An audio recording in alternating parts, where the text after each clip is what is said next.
Okay, as promised, I'm going to show you how to make cream puffs. They really aren't hard, they just sound fancy.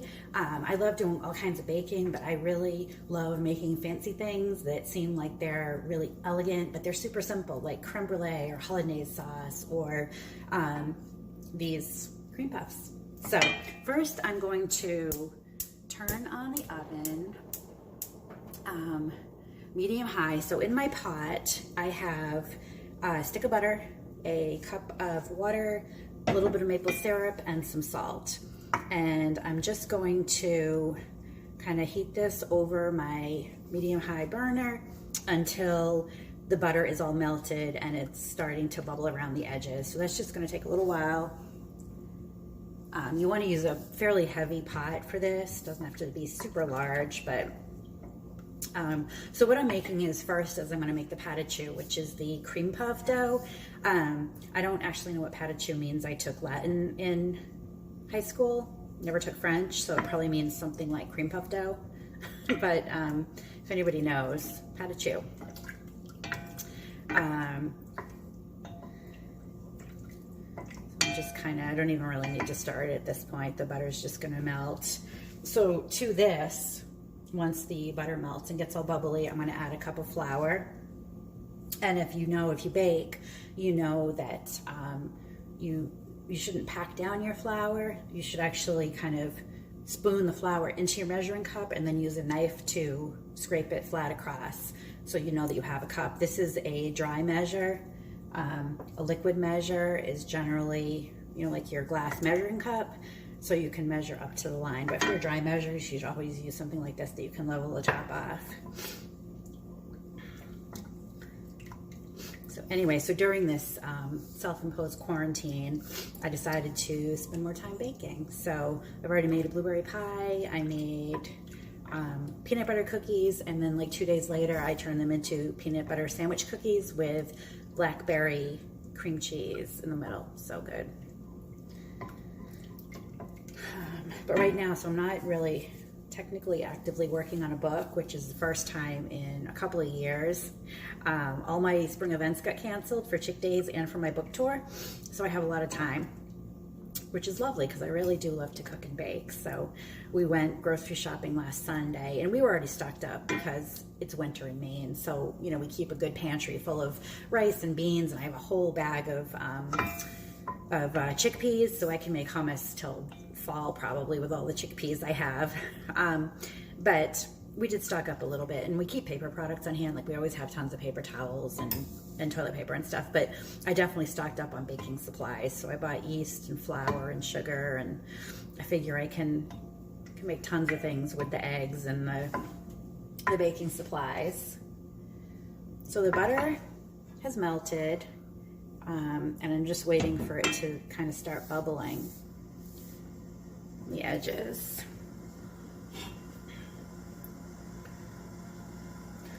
Starting to get bubbly. All right, so we're bubbling around the edges, so I'm adding my flour all at once, and then with my wooden spoon, I'm stirring.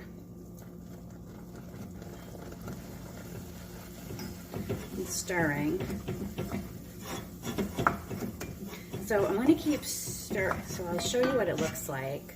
I'm going to keep stirring until this is in like a cohesive ball and it starts pulling away from the sides of the pan, and there's like a film on the side of the pan.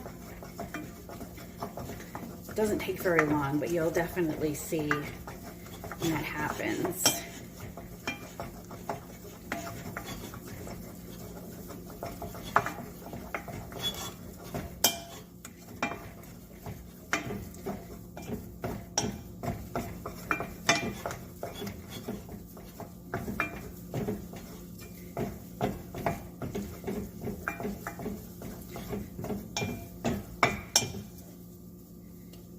I'm calling that good.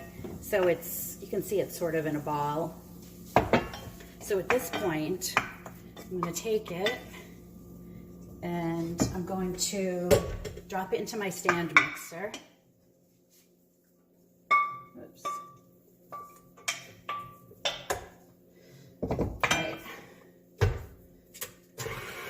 then I'm just going to kind of whirl it around a little. Let me put this away. I want it to cool down a bit before I start adding my eggs. Because you don't want to add eggs to a hot anything really, because they're going to curdle and start cooking right away. So I can see the steam coming out of it. I just want to cool this batter down a little bit. A minute or two, we'll just kind of let that go. So many of these recipes, they just take a few simple ingredients, and it's more about technique and timing in that. But if you make a mistake, it's no big deal. And the best thing about cooking and when you have chickens is chickens will eat anything. So my chickens have gotten so many disaster recipes that really just don't turn out right, but they don't care. They'll eat anything.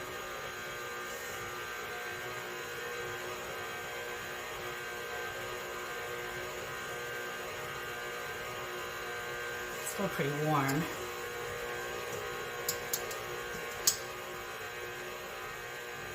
All right. So I've let it go for a minute or two, I guess, and I'm going to start adding my eggs. You want to add them one at a time and make sure each one is mixed in really well before you add the next one. If you want to be cautious, you can break your egg into a little bowl and then pour it in, just in case you get any shell or anything in it. I've been doing this for a while, so I just crack right into the mixture.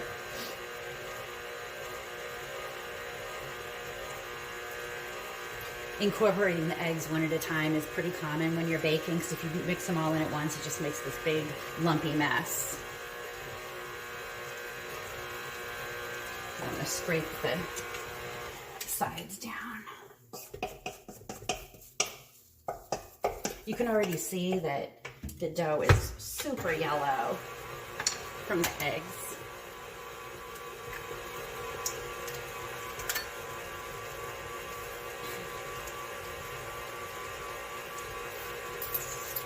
I use maple syrup. I actually had a little thing of Vermont maple syrup that had, I don't know, it was in the refrigerator, so I used that. But you can use sugar if you wanted to.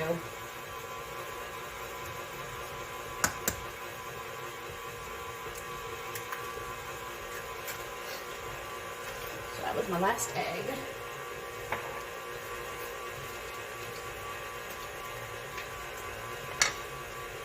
So once the batter is nice and smooth and glossy, I'll be piping it onto baking sheets. Scrape it down again.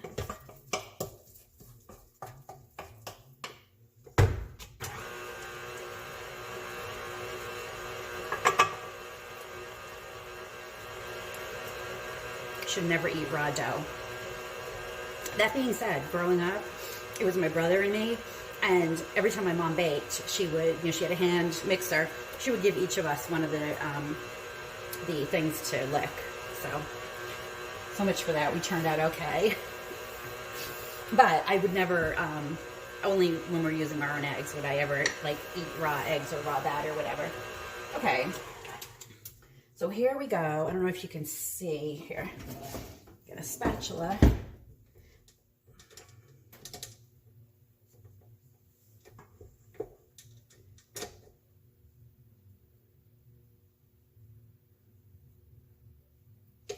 Dough actually looks pretty amazing. So there we go. That's what it looks like. It's really, really beautiful. Love it. Okay. So I have the oven preheating to 425, and I have the rack in the middle. And what I'm going to do is get the dough into my pastry bag. If you don't have a reusable one, you can use a baggie or whatever.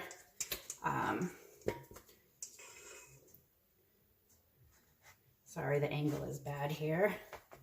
But, oh, such a beautiful dough.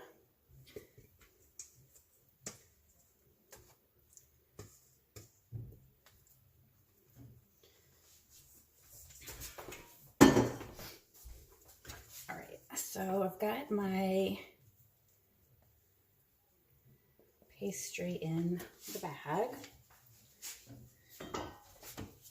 Now, I think I'll put this there so you can see it. So I have a baking sheet lined with a Pâte. You can also just use parchment. Here, just scrape the dough down to the front of it.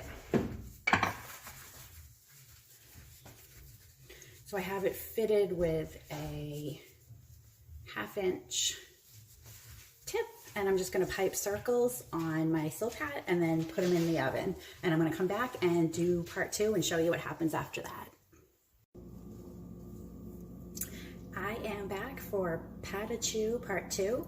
My first batch just came out of the oven and they look beautiful.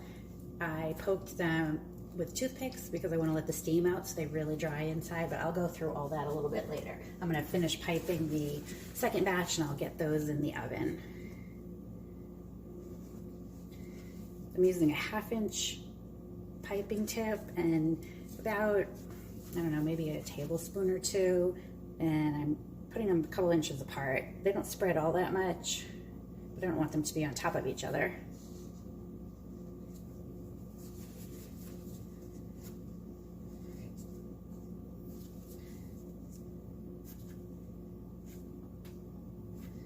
Last little bit doesn't really want to come out.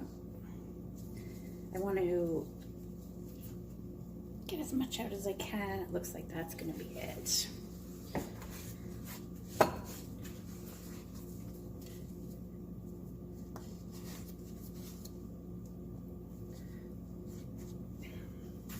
Here we go. I'm going to get these in the oven for 20 minutes at 425 degrees.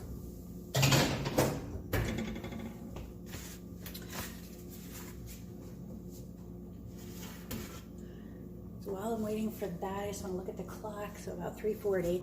So this is my first batch that's finished, and what I would normally do is after they bake for the 20 minutes, I turn off the oven, open the door, poke the little holes in them with the toothpick, let the steam out, and I let them sit in the oven for about 10 minutes. You just really, really want them to be dry inside, but since I had a second batch, I'm just going to let these hang out, and then when the second batch is done, I'll leave them both in the oven. So I'll set those aside, and I'm just going to make some whipped cream to put in the middle.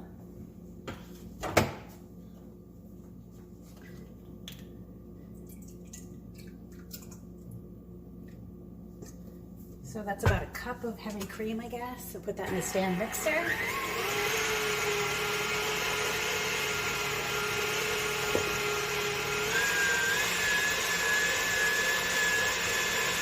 And to sweeten it, I'm going to use a little bit more maple syrup. You can use confectioner's sugar, regular sugar, whatever you like to use as a sweetener.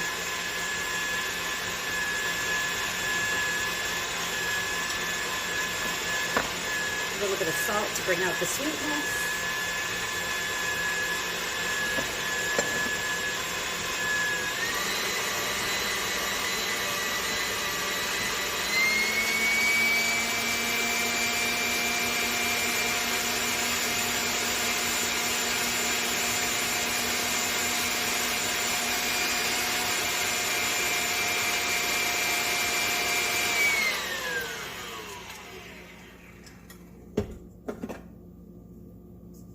Looks good. I've got some whipped cream. And again, I'm going to put these in the oven and let them dry out a little bit more, but I'll just show you how to finish up one of them. So I would take my cream puff, and just use a knife or just take the top off. And then spoon some whipped cream in. That's it. You got a cute little cream puff. So be sure you go back and watch part 1 because that's where I made the Pâte Choux dough, showed you the whole procedure for that. I think it took about 10 minutes even on video. So kind of 15 minutes for prep and then 20 minutes baking and you've got homemade cream puffs.